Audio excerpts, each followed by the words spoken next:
Good morning, everyone. How are you doing? Good morning. I'd like to thank everyone for joining us today. As a quick housekeeping thing before we get started, if you could just make sure your cell phone's ringer are off, or at least on vibrate during the presentation. I'm Jacqueline Luna. I am the Adult Services Librarian here at the Cornell Library, and thank you so much for joining us today. We're so fortunate to welcome George Galdorisi. George is the Director of Strategic Assessments and Technical Futures for the Naval Information Warfare Center in Pacific. Prior to that, though, he had more than 30-year career as a naval aviator, culminating in 14 years of experience as an executive officer, commanding officer, commodore, and chief of staff. So we're very fortunate to have his experience today. Today he'll be discussing his new book, AI at War. Without any further ado, I'd like to turn the stage over to George. Thank you so much. Thanks, Jacqueline. Appreciate it.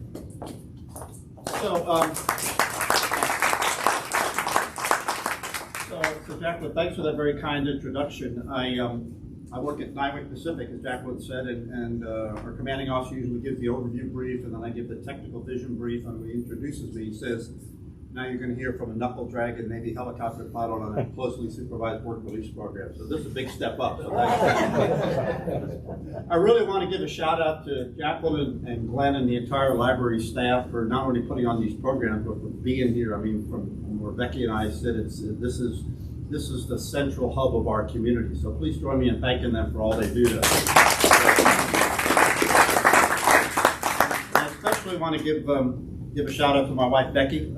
Anyone who writes books has to sort of isolate themselves from their family and give up some family time and whatnot. And Becky's been more than understanding in that, but she does say it's a hobby that keeps me off the streets and out of the saloons. So that's probably a good thing. You know, seeing you all assembled here, I'm eager to get started, but it reminds me of something that happened in my home state, New York State. Anyone from New York State, aka the Empire State, right? It's kind of so if I stumble on this story, you can kind of back me up and fill in. But in New York State, in the town of Ossining, we have a very infamous prison. Anyone know the name other than the native New Yorkers? Sing Sing, right?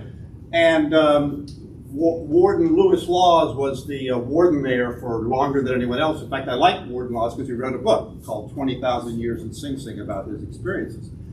Well, during his tenure as warden, there was this terrible riot, and he was concerned it would get out of hand, so he called New York governor at the time, Thomas Dewey. Everybody remember Governor Dewey?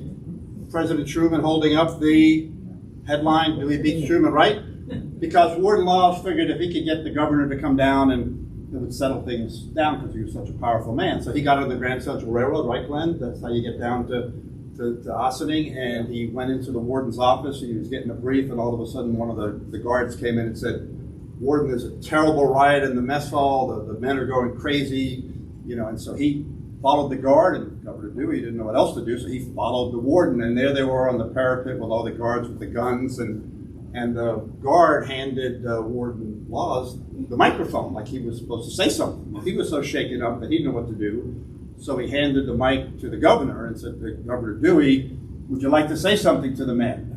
Well, the governor was a very great speaker, but all of his speeches were well rehearsed. So he just took the mic and he looked down and he said, "I'm glad you're all here."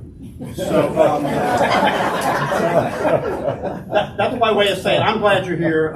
Sam Tancredi, my co-editor with this, who's another Coronado guy. Sam lives in the Caves, but he's up at the Naval War College now, so he couldn't be here, which is unfortunate because he's younger and better looking than me. But I'll be a stand-in for him because we're really passionate about this subject. So it's not just about the book, which I'm sure our publisher would be delighted if you would go out and buy. But you don't have to because it's here in the library. In fact, it's at 395.0028510. So if you wanted to check it out from the library. But we just wanted to talk about this subject more broadly. And I say we because this is a collective brief that Sam and I we've probably given it 12.5 times in the past 2 years at various virtual venues and a few live ones. And so we said, well, why not give it to our own community? So I'll ripple through here. You're welcome to ask questions as we go along. I'll go fast enough that we should have plenty of time for Q&A, and I'm happy to hang out after that. But first off, does anyone recognize this guy at all? He's number 3 on the TED Talks the year before COVID. Simon Sinek, and the reason he's famous is he wrote this book. Start with why.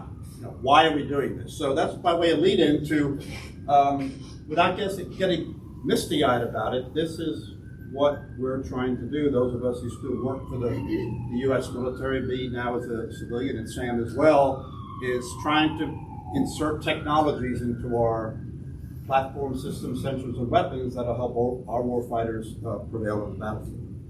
So just the bottom line up front, there's a lot of technologies that are important, cyber, hypersonics, et cetera, We think from where we sit and the research we did in this book, we think that big data, artificial intelligence, and machine learning are really the most important technologies for the U.S. military, and that's why we're talking about it and sharing this with you.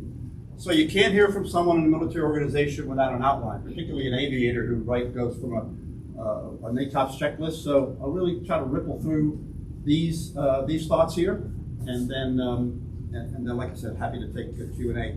So as Jacqueline mentioned, I had a 30-year career on active duty. Now I've been at Pacific for 20 years, and I've gone over to the dark side. I'm a geek.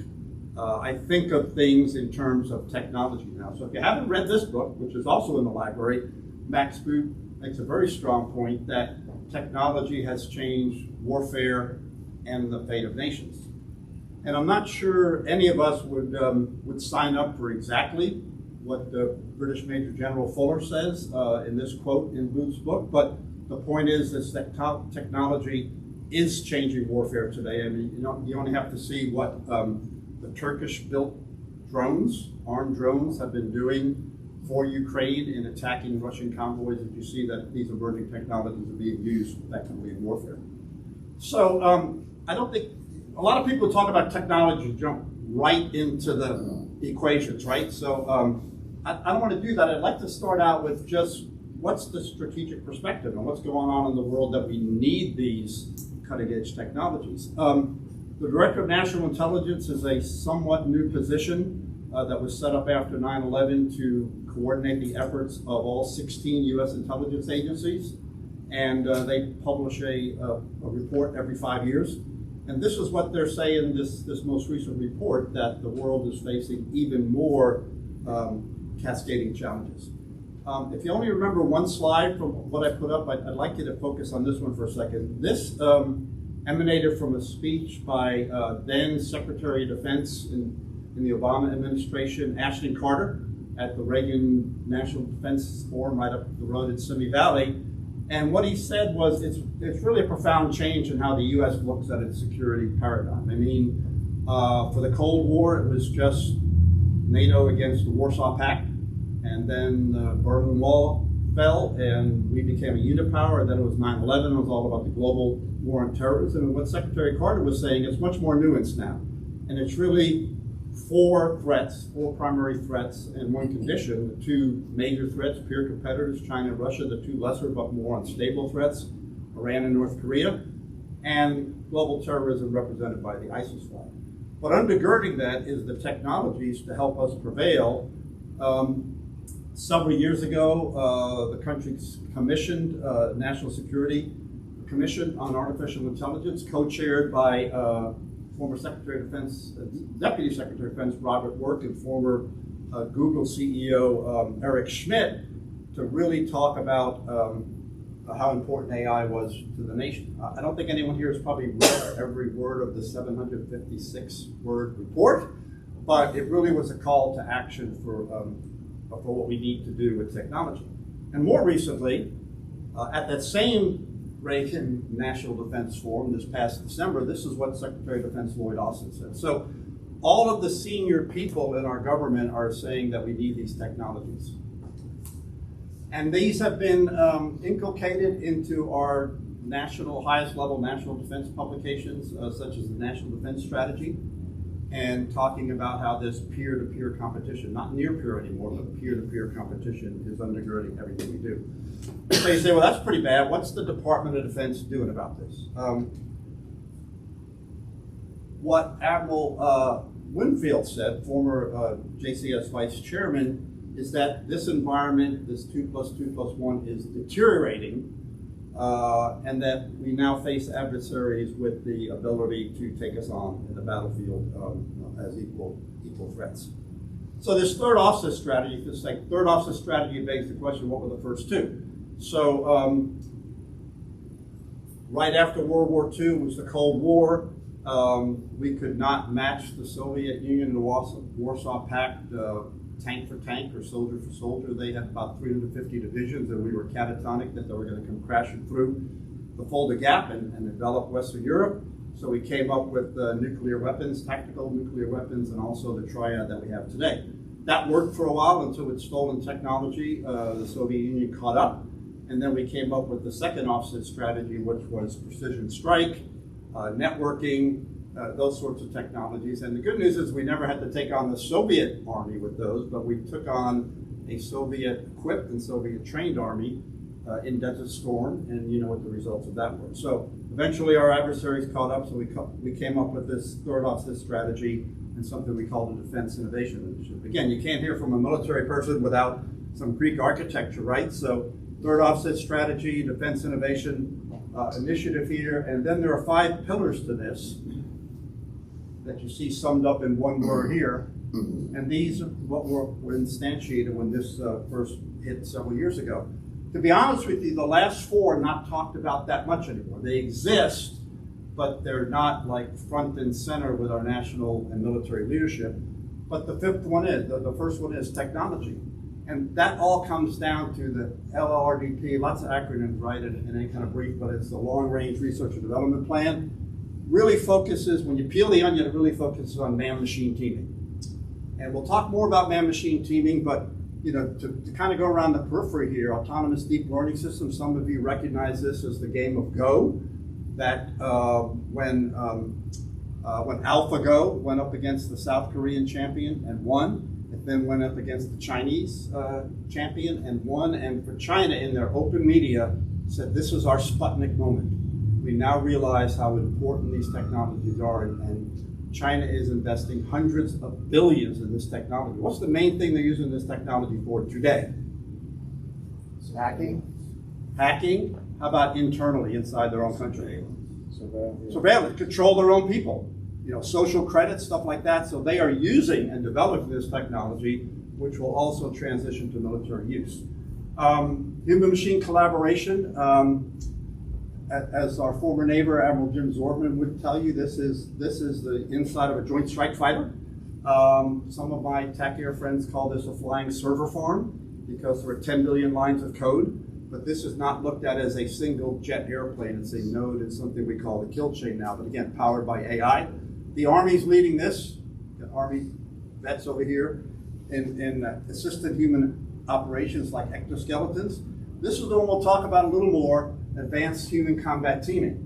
The way the DoD envisions it is we will take the P-8 aircraft and the Triton unmanned system, which is the Navy's version of the Global Hawk that the Air Force has been using for years, and we'll partner together. We'll also partner the H-60 aircraft with the Fire Scout UAV that's embarked in surface ships, and those will work together as a team. And then we're now doing things with Tomahawk weapons that are so much more advanced than when we started using them decades ago. So that's the whole essence of man-machine teaming. So, okay, so how do you leverage big data, artificial intelligence, and machine learning? And again, these are all companion technologies. We usually abbreviate them just as AI because AI has been in the news the most. And I should have said at the outset, one of the reasons we give these talks is because there is much more heat than light about AI, and I'll get to some of that. So this is really to try to clarify and shed a light on some of that. So again, the National Security Commission on AI was pretty blunt, saying we will lose the next conflict unless we get ahead of our peer adversaries in how we use these technologies. So really, not to be a stickler for terminology, I think since we use these terms, I want to just put up a very short definition of each one. You can see what big data is that you derive value from the data. And this is important in the military context because in the civilian world, those of you who use Amazon and Google and all of these other online things, you give them a lot of information, don't you? They even want to know where you are right now, right? They say, can we have your location? So they use that for marketing and other things. So we call that digital exhaust. So a lot of people who talk about adopting AI in the US military said, well, just use all the digital exhaust you have. There is no digital exhaust in the Department of Defense. We have to go out and get all of the information that we then curate into big data that then we use with AI and machine learning. So it's an important point is that you have to get that information. We'll talk more about that. So this is what AI means, what artificial intelligence means. It's a simple task that the computer does, and it mimics what a human would do. Some of you probably heard of the Turing test, Alan Turing, the English pioneer in this field. And his test is that if you're talking to an entity on a computer and it's a computer generated entity and you can't tell whether it's a computer or human or not, then that has passed the Turing test. And that really is the gold ring for AI developers. And the machine learning takes that one step further, and it's not just, okay, here's your AI, go do this. It's learn as you go and figure out better ways to do what you do with what you have. So there's by way of terminology, that's what we're talking about. So most of us, when we think of AI, we think of it's kind of like magic. We see these events like, you know, Deep Blue winning the chess championship and AlphaGo winning in the game of Go. And then more recently, anyone recognize what these folks here are doing, what they're playing? Texas Hold'em poker. And it is such an advancement from in 2 years where, you know, this is complicated, this is complex, this is, whoa, Bubba, multiple players, and I'm not a poker player, so I can't tell you the details, but it is an order of magnitude more difficult. So what I'm saying is, when we think about AI, these are the kind of magic things we think about. It's like a one-off event, you hear about it, you read about it, and you kind of move on. What we're getting at is how you sustain the insertion of AI in military systems. This has really now found its way into our higher level pubs. Those of you with any military background know that these kind of publications in the past have been all about strategy and policy, and now they're actually also about technology, because technology, as Max Boot predicted in his book, or showed in his book, is so important in warfare. So I wanted to talk a little more about human-machine teaming. This is actually a graphic of the cover of a book the Office of Naval Research had several years ago when they had a workshop out here at San Diego. But I think you can see the point, the human brain on the left side and the electronic brain on the right side. So that's kind of the whole object of this. This goes back a ways. This isn't something that someone just thought of last Tuesday morning. J.C.R. Linklater did this very short, about 8-page report in the IRE Transactions of Human Factors, and it was man-computer symbiosis, how the man and the computer can work together to solve issues. And this was really a groundbreaking thing, and it was kind of fallow for a while, but now it is getting more energy. So I wanted to talk about human-machine teaming and maybe terms I think we all can understand. I think many of you recognize this picture from World War II. This is General Eisenhower speaking to the soldiers of the 101st Airborne the day before D-Day. Why was he speaking to them? Because he'd been told that the 101st would have 80% casualties when they parachuted into France on D-Day.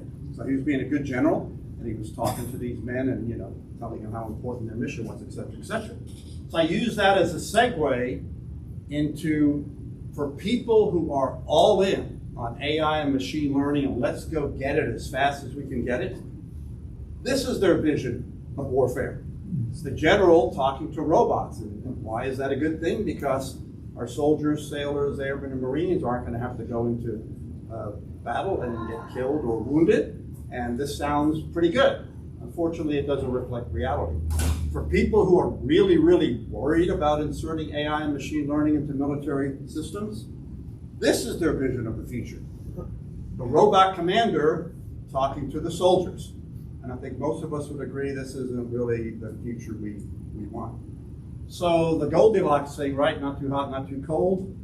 This is how the third offset strategy and our military leadership today envisions man-machine teaming. It's the general talking to the soldiers. Each, look how artfully this is done. It's not the robots on one side and the soldiers on the other. It's each soldier with his or her robot partner. And we'll talk more about this, but that's the vision of the future. So Paul Scari, who wrote this article about man-machine teaming, he also did a fabulous book, which I believe is in the library as well, Army of None, talking about how robotic warfare is emerging today. Basically put it, I think, in very succinct terms. It's, you're leveraging the best of the human and the best of the robot. This has found its way into popular culture. Has anyone read this book by any chance? Okay. P.W. Singer and August Cole are most famous for their book Ghost Fleet.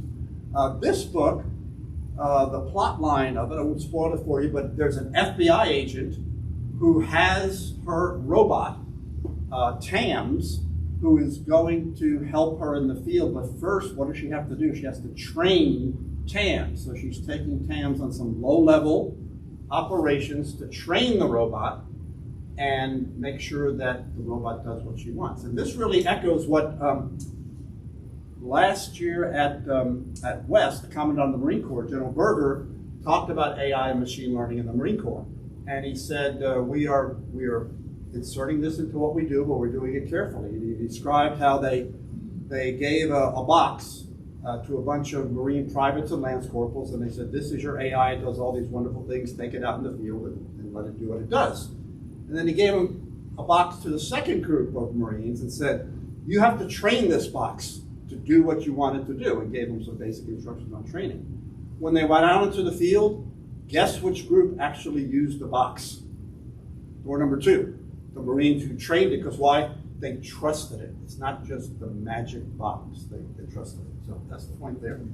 So I'd be remiss if I didn't acknowledge the fact that not everybody is all in on putting AI and machine learning into military weapon systems. They are worried. And why are they worried?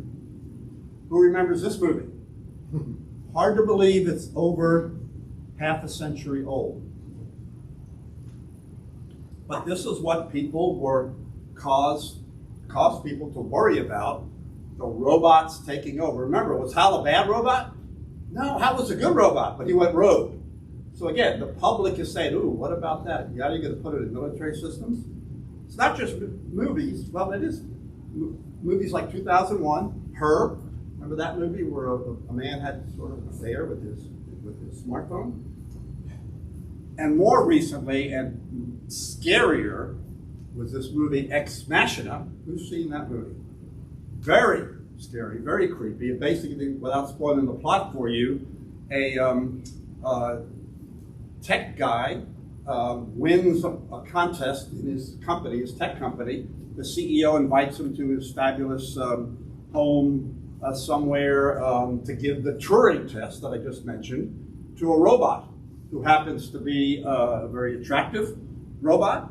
And as the plot evolves, the robot actually gets him to help her escape. And I'll be completely honest with you, 20 years ago, if you told me the plot line of that movie, I'd say that's complete fantasy, I'm not interested. Now that I've been working at Norfolk Pacific, where we have hundreds of people working on big data, artificial intelligence, machine learning, autonomy, I'm going, that could happen. So anyway, if you haven't seen that movie, it really gives you, I think, a vision. To me, that's the technology analogy to the movie The Graduate, decades ago, about sort of what the future might be like. So anyway, but it's not just movies. A decade ago, this article appeared in The Economist, which was pretty widely read, but saying, we're concerned about the president or someone else making life or death decisions. Are we really going to consign those to a robot? And then a year later, in the New York Times, Bill Keller said this, is that there is momentum where people are saying, yeah, we're just going to arm the drones and send them downrange to do the work of the Republic. Well, you say, well, okay, that's sort of the left, or the right coast intelligentsia, and what do they know? The technology people who write this code, they're not worried, right? Well, yeah, they are. And here's just a couple of quotes that Alex Garland, who was the director of Ex Machina, talked about some very well-known technology pioneers who are going like, I don't know, maybe not so fast. So anyway, so that's kind of the general focus, and I wanted to talk from the DoD's perspective, one DoD use case, and then one more general case to explain to you where we're going and where we're trying to go with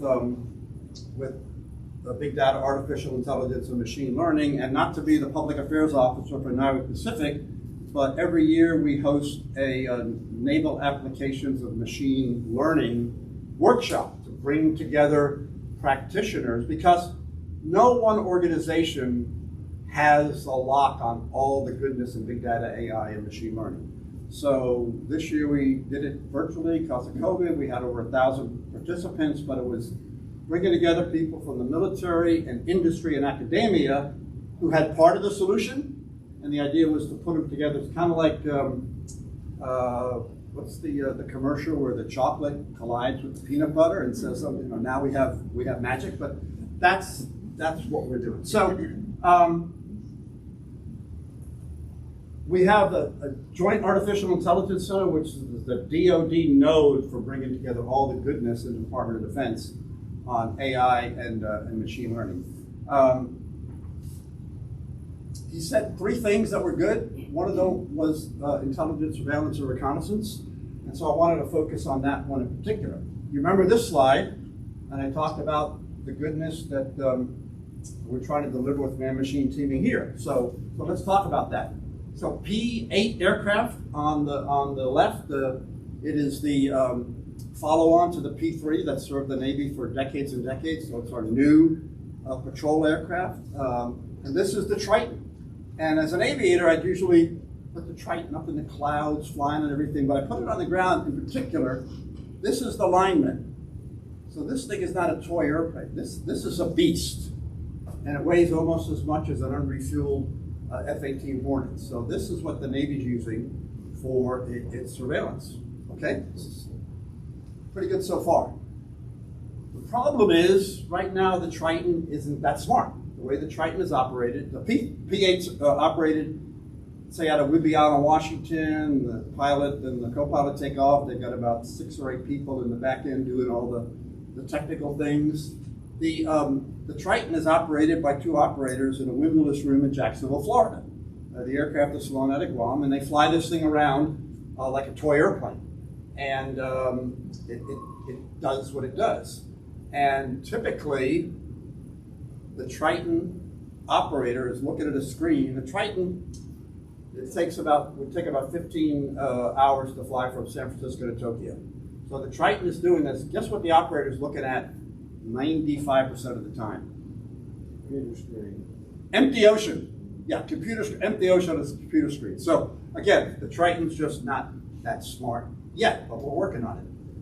So ISR stands for intelligence, surveillance, and reconnaissance. That's what it's supposed to do. It's supposed to go out there and find things.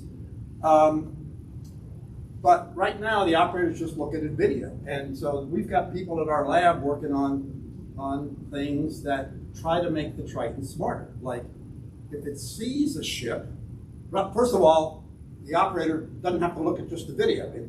The operator can do something else, and the Triton says, hey, I see a ship. And then, the operator wants it to flag the ship. Is it a normal shipping channel, or is it going some odd way, meaning it could be a warship? Could it correlate its AIS system, et cetera, et cetera? Long list here, but the point is that without a lot of work, we could write the kind of code that could actually make the Triton and the P-8 man-machine teaming, make the Triton a teammate for the P-8. And this is what the current director of the JAIC said. If we're just having airmen look at data feeds, we are not leveraging AI as much as we can. So what would that look like? Anyone have an iPhone? Okay, you use Siri, right, for directions. Becky says I'd still be in East County or something if I didn't have Siri. So if we wrote the code, the P-8 aircraft would talk with the Triton just like you talk with Siri. It'd say, hey, we're heading out, stay on my wing. And then the Triton comes back and says, roger that, but not just roger that, but gives the P-8 pilot important information, like fuel state and their angels, their altitude. And then a little later, the P-8 pilot says, okay, go west-northwest, look for ships. And then the Triton says, well, any ship? No, just larger ships. And this dialogue continues with that Triton being the teammate, just like you saw in the General Eisenhower picture with the soldier and the robot, going on this mission and answering questions. And again, importantly for a military where the most expensive part of the U.S. military is people, not having those two people in the windowless room in Jacksonville be driving this thing around. Once they launch it, they turn it over to the P-8. They say, go find the P-8 and go listen to the P-8's orders. So again, that's our vision. There are people writing code for these sorts of things to make these happen in the future. So that's great. From where a number of us sit, the more important thing that AI and machine learning can do for our warfighters is to help them make better decisions. This is what General Shanahan, the first director of the JAIC said, very clear, better, more precise decisions. Anyone recognize this gentleman? Oh, we don't have an Air Force head here. John Boyd. Yes, sir. John Boyd. Thanks, Admiral. Why is John Boyd famous? He was a Korean War aviator, and during the Korean War, U.S. F-86 aircraft were losing dogfights to Russian-flown MiGs, and so he came up with something called the OODA loop. Okay, and OODA stands for Observe, Orient, Decide, and Act. And you can see how that would play out in fighter tactics, is that you see what's going on, you get yourself oriented, you decide what you want to do, and then you act. You pull the trigger, you don't pull the trigger, et cetera, et cetera. And if we have time in the Q&A, my own sort of rough analogy to how this plays out, if you think of the movie Top Gun, the first Top Gun movie, I think that captures this whole OODA loop thing, and we can talk more about that if you like. So, okay, John Boyd, Korean era aviator, wrote a book about it, wrote articles about it, and it was dormant for a long, long time, other than in the fighter community, in the Air Force, the Marine Corps, and the Navy. But it's recently reemerged as something that our military leadership uses as something that can help us. These graphics come from a talk our Chief of Naval Operations gave at the Naval War College. Chief of Naval Operations is a submariner, not a fighter pilot. But he used the OODA loop to explain that for years and years, the Navy has been going after all four of these parts of the OODA loop. And what he said is, that we've got the observe part, down pretty well. We have platforms that go out and find things. And we've got the act part down pretty well because we know how to pull the trigger. He said what's been missing is advances in the orient and decide. And he said it's not because people are stupid or lazy, it's simply because the technology to do these things well did not exist. But now with AI and machine learning, it does. And then how can we make AI and machine learning lead this ship? So that's where the decision part of this is going. Decision making impacts all aspects of warfare, and it's not new. And you see this quote from this very well-written book, is that back at Guadalcanal, they had enough information, but they couldn't process it into a picture. And that's still where we are today. Some of you may remember this movie. If you don't, the plot line involves, came out during the Cold War. I remember seeing it in Mahan Hall at the Naval Academy when it was about 120 degrees and people were passing out. But it was not optional. We all saw it. But the plot line evolves from the cat and mouse games that U.S. ships and Soviet submarines were having during the Cold War, and really loosely based on some real incident. But anyway, as the movie evolves, the captain is very keen on catching the Soviet submarine, and he puts the crew under tremendous stress. He even runs over the diesel submarine snorkel. So it's very tense, it's very aggressive, it's very stressful. And at some point, someone asks the captain if he's going to fire a rocket at the submarine. And he says, no, but if he fires one, I'll fire one. Well, an exhausted ensign takes that as an order from the captain to fire this rocket, which sinks the submarine, but not before the submarine fires a nuclear torpedo and sinks the USS Bedford. So fiction, fantasy, call it what you want, but it was eerily prescient of something that happened 55 years later when the Iranian Iranian Revolutionary Guard battery shot down the Ukrainian airliner and killed 176 people. And this was the way the scenario played out Iran had shot cruise missiles at U.S. positions in Iraq. There was a lot of tension. Iran was waiting for a counterattack. They saw something on radar. The captain of that battery couldn't get through to higher authority. He didn't have a clear picture, so he took this Ukrainian aircraft out. So you say, okay, that's fiction, and that's a nation that's not as technologically advanced as the U.S. We do a lot better, right? Well, not so much. Many of you recognize these incidents, all of which involved situations, and I can go through these in detail, but I'll save some of it for the Q&A because I've got too many slides already, where because of insufficient information, not properly displayed, a bad decision was made and tragedy ensued. All of you are well familiar with USS Fitzgerald and USS John McCain. And again, in Defense News earlier this year, someone thoughtfully pointed out that although there were many reasons for those disasters, the fact that there was information that could have been displayed to the people on the bridge team better could have possibly prevented those tragedies, but we'll never know.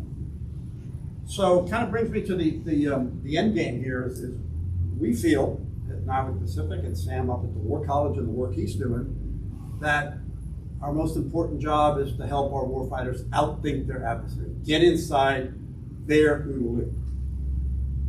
So this is gaining a lot of universal appeal, particularly from the scientific community, with Dr. Cott from the Army Resource Lab saying, you know, our human brains aren't able to keep up with the battlefield. And there was an article in the Wall Street Journal about 4 years ago about, not in warfare, but just in general life, how computers are outpacing us. So there's something they've tried out called direct current stimulation, where they put electrodes in your brain, kind of like an EEG in reverse, where they pulse your brain to make your brain smart. Anyone want to sign up for that? I don't think so. Or maybe. But again, our human brains can't keep on the battlefield. That's why we needed technology. It says not technology making the decisions, but technology helping us in the speed of warfare make those decisions. So again, Dr. Hazeltine said, you know, humans have leveled off. We need all the help we can get.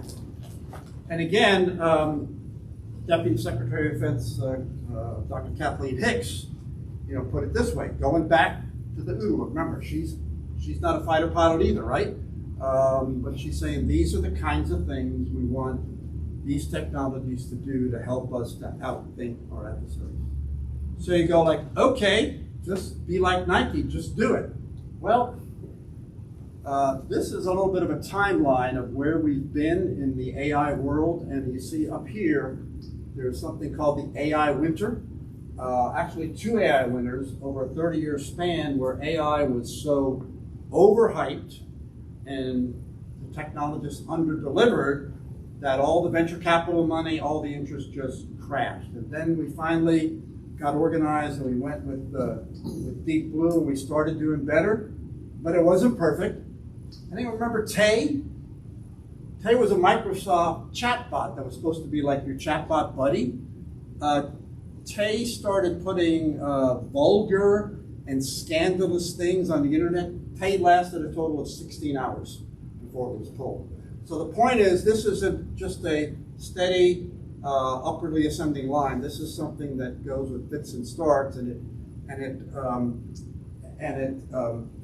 needs a lot of thoughtful work. As Dr. Chris Demchek, one of Sam's colleagues at the War College, said in our book, she said, AI isn't a condiment. It's not something you sprinkle on everything to make it better.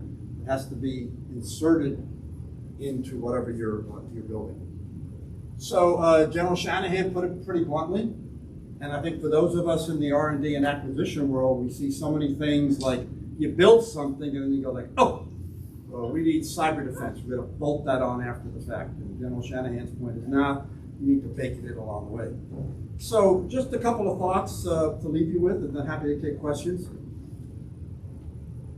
If you remember the Navy's nuclear power program, USS Nautilus, first nuclear submarine, I want to take a guess on what year that was launched. 56. Close, 54.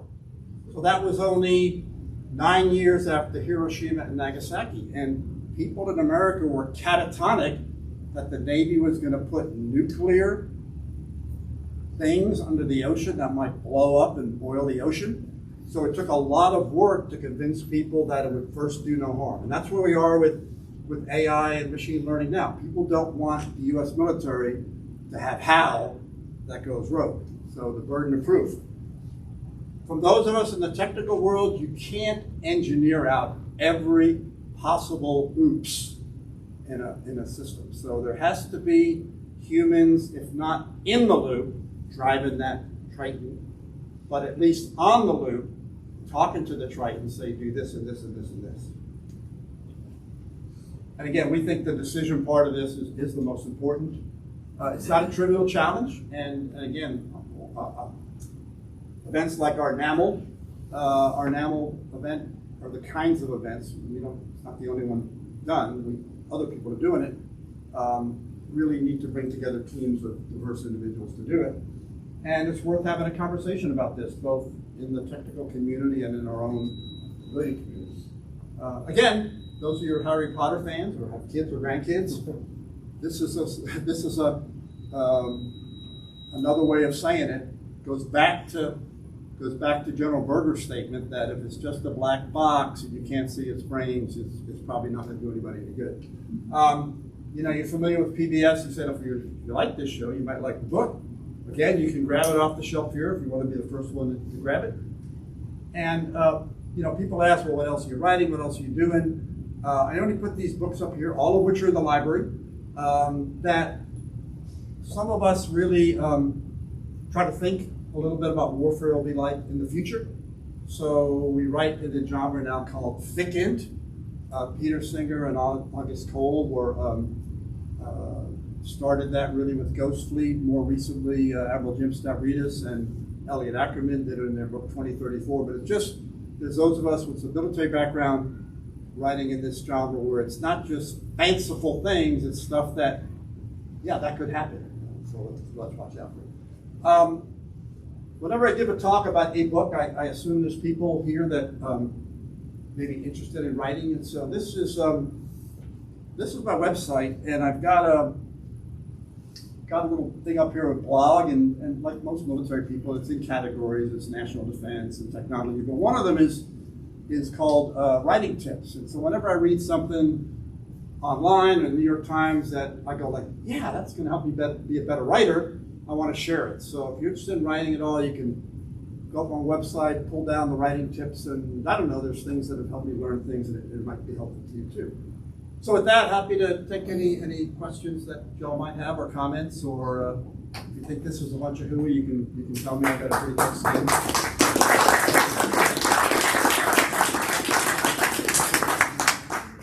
Yes, ma'am. I wanted to ask about not just like the AI use in weaponry and stuff, but also in disinformation and all of that. I think the Chinese have kind of a big program going, this military, civilian, whatever they call it, program. So you'd see things like that. TikTok being used to gather all of our personal information, speech patterns. You can tell where I'm from just based on the TikTok, TikTok algorithms and whatnot. what are we doing in those realms? So, so it's a great question. Thanks for that. And you're right. China and Russia in particular have been extremely active in using those technologies for disinformation. And again, it's not someone sitting in the room thinking these things up. It's AI generating, what's going to make someone angry, what's going to make someone worried. I think much of what we're doing is classified, but we do have a cyber command that was established some years ago to work in this realm of cyber AI machine learning to do those same sorts of things. So it's like the old Mad magazine, spy versus spy. They do something to us, we do something to them, they do something to us. I will say there is some thoughtful talk that Russia has not used a lot of cyber and AI and machine learning in this conflict in Ukraine, primarily because they don't want to show their hand. They don't want to show the United States what they can do so we can start to work on countering it. Now, whether that's true or false, I can't say. If I were a betting person, I'd say probably. But your point's well taken that these things are going on, and we've got smart people in the U.S. who are going like, okay, you did that to us, we're going to do that to you. Thank you. Yes, sir. Yes, sir. The thing that concerns me is going forward, we have China and Russia that have autocratic administrations that, they can focus on a 10-year plan. For every 4 years, we have a change of administration, a change of attitude, a different Department of Defense, and so forth. Doesn't that put us at a particular disadvantage? Yeah, you're right. And I mean, we could spend days kind of talking about that because it's a valid subject. So a couple of things. I pointed out that third offset strategy. That was 2 administrations and I think 4 or 5 Secretary of Defenses ago. And you know how it is, everyone wants to have their own thing, Right. but that technology pillar of that has been instantiated in the most recent pubs this administration has put out. So I think for those sorts of things, there's a sustaining thing. And yes, you're right, the autocrats can,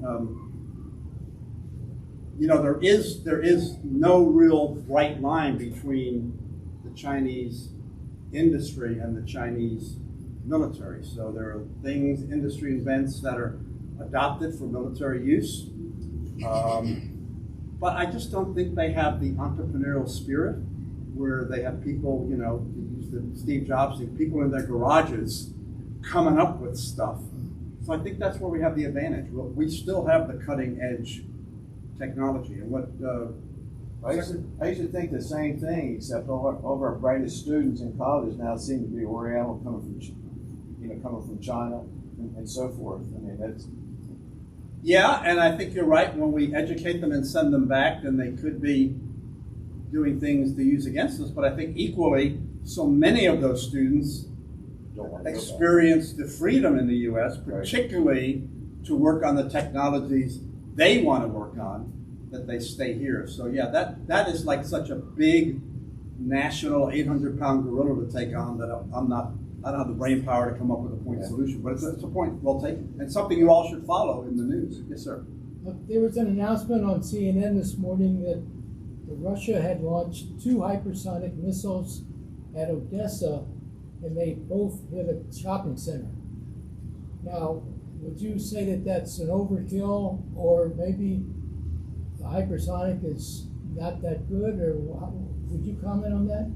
Yeah, well, I don't have an informed comment on that. I mean, I've read a lot about the hypersonic missiles. The U.S. Department of Defense has recognized what a threat that is. We're working on our own hypersonic missiles. My guess, and it's just a guess, is the hypersonic missile technology is so new that maybe the guidance systems and navigation systems aren't as mature as they are with missiles like our Tomahawk, which we've had for 40 years, that have been developed very carefully. So my guess is they just were aiming at something else. Yes, sir. Your presentation is relying on a lot of semiconductor technology. And that's going to lead how advanced you get when you do the ability to make our semiconductors more complicated, more involved, very more advanced. Taiwan is one of the main semiconductor producers. China is threatening to take Taiwan. If they take Taiwan, what does that do to our advanced in semi-technology manufacturing production? Do we have our own secret places where we're making semiconductors that would help with your advancements of using this technology to make cyborgs, robots, and the rest of this technology that brings us in a very interesting position? But anyway, what do we do about semiconductors in Taiwan? Yeah, no, thanks for that. So first of all, there's lots of reasons why the United States stands behind Taiwan and wants Taiwan not to be gobbled up by China. The semiconductor thing is one of them. I mean, I think the top of the list of, just like in Ukraine, you don't want a democracy gobbled up by an autocratic state. But no, the semiconductor thing looms large, but we are doing something about it, not in secret. It's Intel, I believe, somebody correct me if I'm wrong, is investing $20 billion in a semiconductor plant in the Midwest. And I think you'll see more of that, not just in semiconductors, but in lots of technology, because some years ago, globalization was all the rage. We don't need to make it in Kansas City if we can get it in China or India or somewhere like that. And now we're seeing with all these perturbations, people are going like, whoa, I can't buy a new car. So we need to do more homegrown. And I think semiconductors, because they're so vital to just our daily lives, and because they're so important to our military, we're taking steps, not in secret, but I think in open, to grow our own here. It doesn't happen overnight, but we are mindful of that. So thanks for that question. To your point about globalization, because that's always critical to where the military stance should be, because with globalization we assume that the future will be a peaceful planet where we're all sharing secrets, technology, and then the war machine wouldn't be required. And now we found, with the situation in Ukraine, what's going on with China, etc., on and on and on, globalization is disintegrating. And when we get into that mode, then the military becomes more critical because we're back to a Cold War scenario. No, there are risks, and not to be a spokesperson for the Navy, but I think one of the reasons we have a Navy is to protect commerce on the sea. So right now, it's fairly straightforward. In any kind of conflict, it's going to be more complicated. But you're right. So. Anyone else? Yes, sir. I'm wondering how much the U.S. government relies on the private technology companies, Microsoft, Google, and can these companies be trusted to assist the U.S. government based on kind of their political abilities these days? Yeah, so that's a great question. And I don't have a point solution answer. I will tell you that if you're president of Microsoft or Google or Apple, and you look at the U.S. market, 330 million people, and you look at the China market, 1.4 billion people, you want to be in China. And so the DoD has taken steps with those technology companies that when they do work for us, there are firewalls where they can't share what they're doing for us with nations like China, like North Korea, like Iran. There certainly is intellectual theft, but you're right. It's a tough question.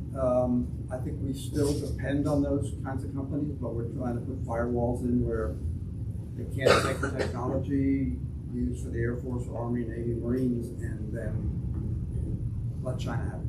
So, but it's not a point solution. It's an ongoing battle. It's not going to be solved with a flick of a switch. Thanks for that question. Good one. Yes, sir. You're very important as you must gather as much information as possible to play in the game of war. So how important is Space Force in this regard? Was that a good move to create a whole different agency? Are we doing more satellites to gather even more information than ever before? You have Elon Musk putting up everyone's putting up satellites to observe every little thing on the planet. Are we tying all this into the information system so you can get ahead of the enemy by having better intelligence and more observation of every little motion on the planet? Yeah, well, space is important, and it's becoming more and more important every day. And as you see, we're using civilian satellites as well as military ones. So yeah, they provide incredible amount of intelligence, surveillance, and reconnaissance. As to Space Force and why that was created, I think, as I used to say when I was in active duty, that's way above my pay grade. What I've read in the open media is that, the leadership of the Air Force over decades has been sort of that white scarf fighter pilot thing, and people thought perhaps the space aspect of that wasn't getting enough attention. So they said, well, let's reorganize and create a Space Force. Whether or not that's going to be helpful or not so much, I don't know. And again, it's above my pay grade. But the point is space assets are incredibly important for finding out what's going on with the planet. Anyone else? Yes, sir. Very interesting topic, and thank you for sharing your insights. But it also feels a little bit distanced from us in our everyday lives. And yet, in our everyday lives, we got to go out to the battlefield every day, called the highway system. Right. And so I was just interested in your perception of the current state of readiness and progression of that compared to what's going on in the military, and how those two could work together. Is one leading the other? And sharing, we got so much stuff out of the space age in the 60s, 70s, 80s that made it into our daily lives.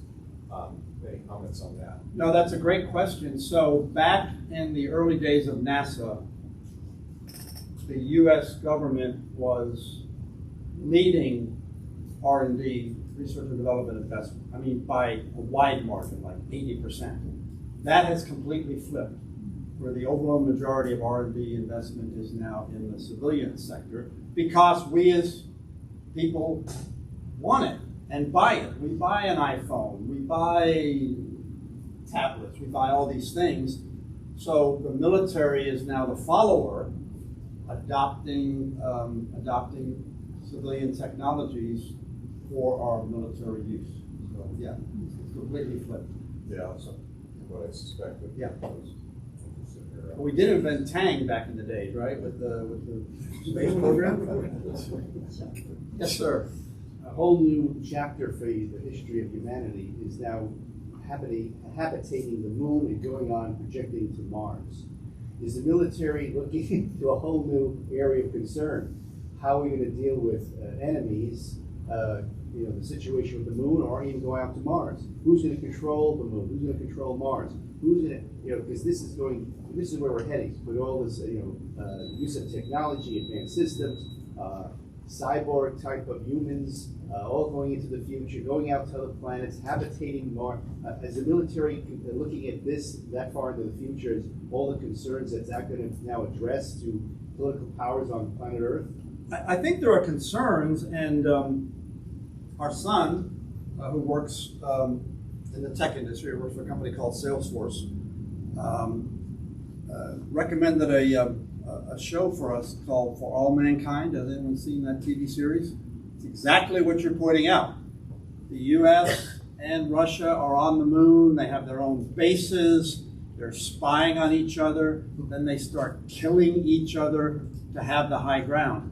I think that's an issue that people like my colleague Sam Tangredi at the War College are looking at from a policy and strategy standpoint. I will tell you, for most of us, maybe we're not far-seeing enough. In our day-to-day world, it's not a today or even a tomorrow problem. It's an issue. I mean, not so much the moon and Mars, but China has demonstrated anti-satellite weapons. They can knock our satellites out, and GPS, Global Positioning System, which the military and you depend on, could be degraded. So yeah, it's an important thing. I'm going to take this off because it's nice and warm. Anyway, good question. Thank you. Anyone else? Glad you just were quiet.